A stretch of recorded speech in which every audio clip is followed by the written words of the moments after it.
विद्यार्थी मित्रांनो, आज आपण समीकरण या विषयावर जरा अजून चर्चा करूया। आपल्याला दिलेलं प्रकरण आहे वर्ग समीकरण। पण वर्ग समीकरण सुरू करण्यापूर्वी आपण समीकरण म्हणजे काय हे बघूया। समीकरण म्हणजे काय? समीकरणाचा विचार करताना आपण 5x अधिक 3 आणि 5x अधिक 3 बरोबर 17 या दोन बाबींचा विचार करणार आहोत। काय फरक सांगता येईल याच्यामध्ये?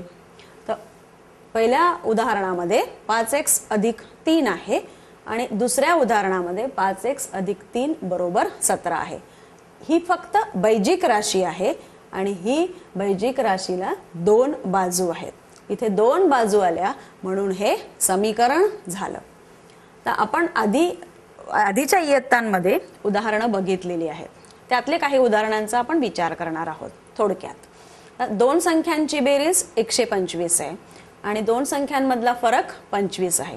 अशा प्रकारची उदाहरणं आपण बघितली आहेत। हे उदाहरण सोडवताना काय होईल तर दोन संख्यांची बेरीज 125 आहे। आपल्याला काय मिळेल? समीकरण कसं मिळेल? x अधिक y बरोबर 125 आणि फरक 25 आहे म्हणजे कसं मिळेल? x वजा y बरोबर 25। ही उदाहरणं झाली एक सामायिक समीकरणं। आपण ही सोडवू शकतो एक सामायिक समीकरणाने। तसंच हे एक उदाहरण दिलेलं आहे। जॉन आणि त्याचे वडील यांच्या आजच्या वयाची बेरीज 89 वर्षे आहे।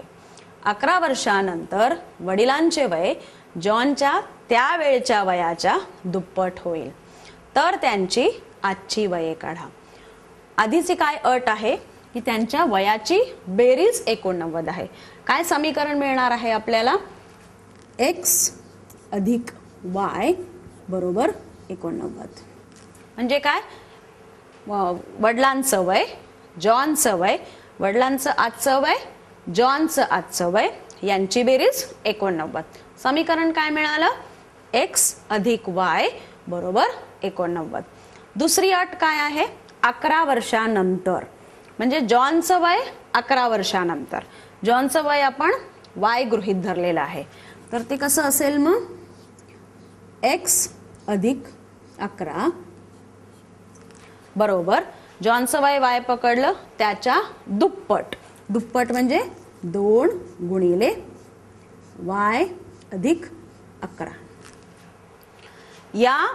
या प्रकारची उदाहरणं हे एक सामायिक समीकरणाने सोडवण्याचं आपण आधीच्या इयत्तांमध्ये बघितलेलं आहे, ते आपण थोडक्यात बघितलं। आता हे उदाहरण बघा। इथे काय सांगितलंय? आपल्याला तळाचे क्षेत्रफळ 84 असलेले सभागृह बांधायचे आहे। त्याची लांबी रुंदीपेक्षा 5 ने जास्त आहे, तर त्या सभागृहाची लांबी व रुंदी किती असावी? फक्त क्षेत्रफळ दिलेलं आहे आणि रुंदी आणि लांबी यातलं प्रमाण दिलेलं आहे। इथे आपल्याला असे दोन समीकरणं मिळणार आहेत का? तर नाही। आपल्याला या दोन्हीचा वापर करून आणि क्षेत्रफळाचा उपयोग करून एक वेगळ्या प्रकारचं समीकरण मिळणार आहे। ते कसं असेल? तर आयताचं क्षेत्रफळ कसं काढतात आपल्याला माहिती आहे। ते आहे लांबी गुणिले रुंदी, L गुणिले B। L म्हणजे लांबी, B म्हणजे रुंदी, लेंथ आणि ब्रेड्थ। आता याची लांबी किती दिलेली आहे? x अधिक 5। मग क्षेत्रफळ कसं येईल? x अधिक 5 गुणिले रुंदी किती असेल? x बरोबर x वर्ग अधिक 5x। पण सभागृहाचं क्षेत्रफळ किती दिलेलं आहे? 84। म्हणजे सभागृहाचं क्षेत्रफळ 84 दिल्यामुळे x वर्ग अधिक 5x बरोबर 84। समीकरण कसं मिळालं? x वर्ग अधिक 5x बरोबर 84। आपण हे घेतलं डाव्या बाजूला, सगळ्या संख्या आणि सगळे चल डाव्या बाजूला घेतले, बरोबर काय मिळालं? उजवी बाजू कशी मिळाली? 0। या प्रकारचं समीकरण सोडवण्याचं आपण आधी बघितलेलं नाही। या प्रकारचे समीकरण आपण सोडवलेली आहेत। तर हे झालं x वर्ग अधिक 5x वजा 84। हे समीकरण कसं सोडवायचं हे आपण या प्रकरणामध्ये बघणार आहोत. आणखी या प्रकारचं एक उदाहरण बघा. हा झाला काटकोन त्रिकोण. यामध्ये काटकोन करणाऱ्या बाजूंचं प्रमाण दिलेलं आहे. काटकोन करणाऱ्या बाजू x आणि x अधिक 5 अशा आहेत. एक x असेल तर दुसरी 5 ने जास्त आहे, म्हणजे x आणि x अधिक 5 झाल्या. त्याचाच कर्ण 25 दिलेला आहे. मग आपल्याला या x ची चलाची किंमत काढायची आहे. आपण पायथागोरसचा प्रमेय वापरणार. कसं मिळेल आपल्याला समीकरण? x चा वर्ग अधिक x अधिक 5 कंसात कंसाचा वर्ग बरोबर कर्णाचा वर्ग म्हणजेच 25 चा वर्ग. समीकरण कसं मिळालं? x वर्ग अधिक x वर्ग अधिक 10x अधिक 25 बरोबर 625. ते झालंय 2x वर्ग अधिक 10x अधिक 25 वजा 625 बरोबर 0. आपण सगळं डाव्या बाजूला घेतलंय. त्याला आपण पुन्हा 2 ने भागून काय मिळाले? x वर्ग अधिक 5x वजा 300. x वर्ग अधिक 5x वजा 84 बरोबर 0. x वर्ग अधिक 5x वजा 300 बरोबर 0. या प्रकारची गणितं आपण आधी सोडवलेली नाही. यात आणि यात काय फरक आहे? यात फरक असा आहे की x आणि y ही दोन चल वापरलेली आहेत आणि याच्यामध्ये चल कोणतं वापरलेलं आहे? फक्त x, एकच चल वापरलेला आहे.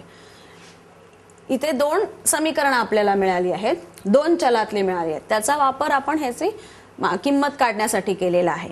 इथे एकच चल, इथे या दोन्ही चलांचा घात 1 आहे. इथे एकाच चलाची अनेक पद, 2 पद आहेत, एकापेक्षा जास्त पद आहेत, 2 पद आहेत आणि तिसरा आहे स्थिरांक आहे. तर इथे या चलाचा घातांक 2 आहे आणि दुसऱ्या पदामध्ये घातांक 1 आहे. म्हणजे महत्तम घातांक या समीकरणामध्ये किती आला? 2 आला. याच्यात महत्तम घातांक किती आला? 1 आला. ही 2 पद झाली आणि इथे हे वर्गपद आणि हे झालं आपलं रेषीय पद आणि हा झाला स्थिरांक किंवा मुक्त पद. तर यात काय झालंय? वापरलेलं चल एकच, फक्त त्या चलाचा घात बदलल्यामुळे ही 2 पद वेगळी झाली आहेत. आणि इथे हे जर x वर्ग असतं आणि हेही x वर्ग असतं तर दोन्ही मिळून पुन्हा एकच पद आलं असतं. मग यातला आणि यातला फरक काय झाला? तर इथे घात समीकरणामध्ये चलाचा घात बदललाय, जो आपण आतापर्यंत शिकलो नाही आहोत. तसंच या समीकरणामध्ये झालंय. तर आधी आपण समीकरण म्हणजे काय बघितलं, मग आपण ह्या दोन वेगळे वेगळे चल वापरून आलेलं समीकरण कसं सोडवायचं हे शिकलेलो आहोत 9वी मध्ये 8वी मध्ये आणि त्याही आधी थोडंसं. आता यावर्षी आपल्याला कशावर भर द्यायचा आहे तर वर्गपद असलेलं समीकरण कसं सोडवायचंय. म्हणून या प्रकरणाचं नाव आहे वर्ग समीकरणे. आपण बघितलं कशा प्रकारची समीकरणं आपल्याला बघायची आहेत. आपण आधी समीकरणांमधला फरक का आलाय तो बघूया. आधी बघितलं रेषीय समीकरण, नुसतं समीकरण आणि रेषीय समीकरण. नुसतं समीकरणच रेषीय समीकरण असतं कारण ते एक रेषा दर्शवतं. उदाहरणार्थ x बरोबर 5 किंवा 3x अधिक 2 बरोबर 9. ही उदाहरणं झाली रेषीय समीकरणाची, कारण ही समीकरणं एक रेषा दर्शवतात. आता हे इथे काय म्हणलंय? 2 चलातली रेषीय समीकरण. म्हणजे हेही रेषीय समीकरण आहे पण याच्यामध्ये 2 चल आहेत. म्हणजे हेही आपल्याला रेषाच दाखवणार आहे आणि 2 चल असताना रेषा कशी येणार हे आपल्याला या प्रकारच्या समीकरणामधून कळणार आहे. उदाहरण होईल x अधिक y बरोबर 5 किंवा 3x वजा 4y बरोबर 17. अशी काही उदाहरणे आपण घेऊ.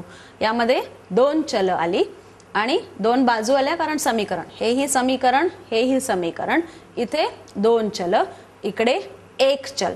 हे झालं रेषीय समीकरण, हेही झालं रेषीय समीकरण पण चल 2, घात 1 1 1 या सर्व समीकरणांमध्ये चलाचा घात 1 आहे. आपण बघितलं वर्ग समीकरण आहे, याच्यात चलाचा घात किती आहे 2. कसा एक उदाहरण बघूया. x चा वर्ग अधिक 5x अधिक 7 बरोबर 0. किती घात आला? महत्तम घात 2.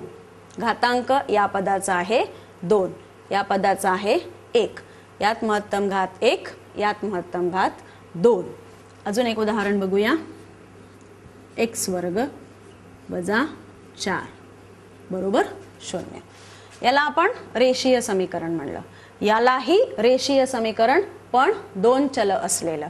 आणि यानी काय मिळेल? याला मी रेषीय समीकरण म्हणलं नाहीये. फरक लक्षात आला? रेषीय समीकरण, 2 चल असलेलं रेषीय समीकरण आणि वर्ग समीकरण. समीकरण पण वर्गपद युक्त समीकरण. तर याचा मी याला रेषीय समीकरण जेव्हा म्हणेन तेव्हा याचा मी आलेख बघणार आहे. रेषा काय दाखवेल आपल्याला? आलेख. नुसती रेषा आपण बघूया. हा बघा, हा झाला आपला एक्स ॲक्सिस, एक्स अक्ष, आणि हा झाला वाय अक्ष. हे वाय बरोबर 2 जेव्हा असेल तेव्हा एक्स कोऑर्डिनेट त्याचा एक्स बदलणार आहे आणि ही रेषा मिळेल आपल्याला वाय बरोबर 2. समीकरण कोणतं झालं? वाय बरोबर 2. हे कसं झालंय? एक्स बरोबर 5. म्हणजे एक्स त्याचा आपला स्थिर आहे आणि वायची किंमत बदलणार आहे. रेषा कशी मिळाली आपल्याला? ही वाय अक्षाला समांतर, ही मिळाली एक्स अक्षाला समांतर. समीकरण कशी झाली? एक्स बरोबर 5 जेव्हा वाय अक्षाला समांतर, वाय बरोबर 2 जेव्हा एक्स अक्षाला समांतर. हे समीकरण जे आपण बघितले हे कसं होईल? 3x बरोबर 2 वजा 9 म्हणजे 7. 3x बरोबर 7, x बरोबर 7 भागिले 3. तेही आपल्याला एक समांतर रेषाच मिळणार आहे. आता दुसरा जो भाग आपण बघितलाय 2 चलातील रेषीय समीकरण, त्याचा आलेख कसा येईल तो आपण इथे बघितलाय. त्याची काही उदाहरणं आहेत. हे बघा, x वजा y बरोबर 2. बघा x किती आहे? 1 2 3 4 5. y किती आहे? इथे आहे 3. असं एक x आहे 5, y 3 म्हणजे x वजा y किती झालं? 2. x जेव्हा 7 असेल तेव्हा y किती असेल? 5 म्हणजे x वजा y किती झालं? 2. ही रेषा आपल्याला x वजा y बरोबर 2 दाखवेल. म्हणजे ही आपल्याला रेषाच मिळाली. तसंच x अधिक y बरोबर 10 म्हणजे x सह गुणक आणि y सह गुणक दोन्ही आपल्याला त्याची बेरीज 10 असेल, ती ही रेषा मिळेल. हे झालं रेषीय समीकरण. हे झालं 2 चलातलं रेषीय समीकरण. आता तिसरा प्रकार जो आपण बघतोय तो आहे वर्गपद असलेलं म्हणजे वर्ग समीकरण. त्यासाठी आपल्याला हा आलेख बघावा लागेल. आणि काय होईल? हा आलेख आहे x वर्ग वजा 4. x वर्ग वजा 4 म्हणजे आता याची किंमत जर आपण 0 टाकली तर किती झालं? 0 वजा 4 वजा 4. याची किंमत जर 1 टाकली तर 1 वजा 4 वजा 3. आणि याची किंमत 1 अधिक 1 टाकली तर पुन्हा 1 वजा 4 3. म्हणजे 3 आणि 3, एक्सच्या किमती 3 आणि 3 असतील तेव्हा आपल्याला हे काय मिळते? तर याचं वजा 3 मिळते. म्हणजे हे वजा 3 अधिक 3 झाला. कळलं? हा मिळतो आपल्याला एक अन्वस्त, ज्याला पॅराबोला असं म्हणतात. वर्ग समीकरणाचा आलेख हा पॅराबोला आहे, अन्वस्त आहे, आणि रेषीय समीकरणांचा आलेख हा रेषा आहेत. म्हणून आपल्याला या वर्ग समीकरणांचा उपयोग आलेखाच्या दृष्टीने जर बघायचा असेल तर अन्वस्ताचं जे समीकरण आहे, पॅराबोलाचं जे समीकरण आहे तेच आपलं वर्ग समीकरण आहे. आला लक्षात फरक? या तिन्ही समीकरणांमधला एक आहे रेषीय समीकरण, दुसरं आहे 2 चल असलेलं रेषीय समीकरण, आणि आता जे प्रकार आपण बघतोय तो आहे वर्ग समीकरण, ज्याच्यामध्ये वर्गपद आहे. आता आपण हे जे याच्या सहगुणक आहेत याचा विचार करणार आहोत. दिलेलं समीकरण हे वर्ग समीकरण आहे की नाही यासाठी काय आवश्यक आहे ते बघणार आहोत. आता मी जेव्हा सांगते की हे वर्ग समीकरण आहे तेव्हा इथे एक वर्गपद आहे. हे वर्गपद असण्यासाठी आपल्याला काय आवश्यक असेल? आता मी हे जर का असं लिहिलं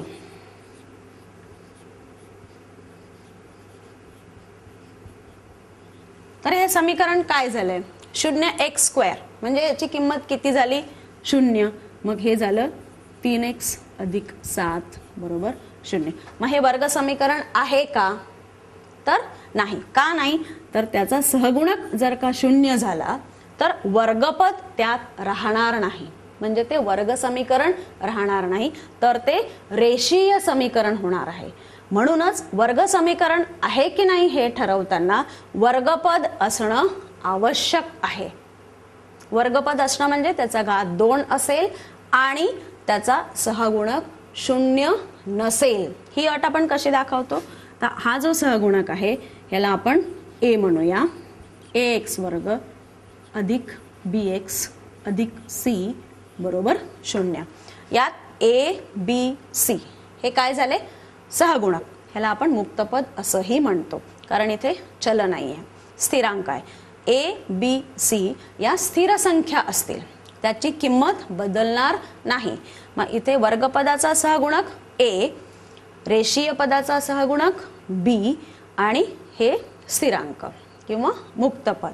हा a स्थिर संख्या असेल, b स्थिर संख्या असेल आणि c ही स्थिर संख्या असेल.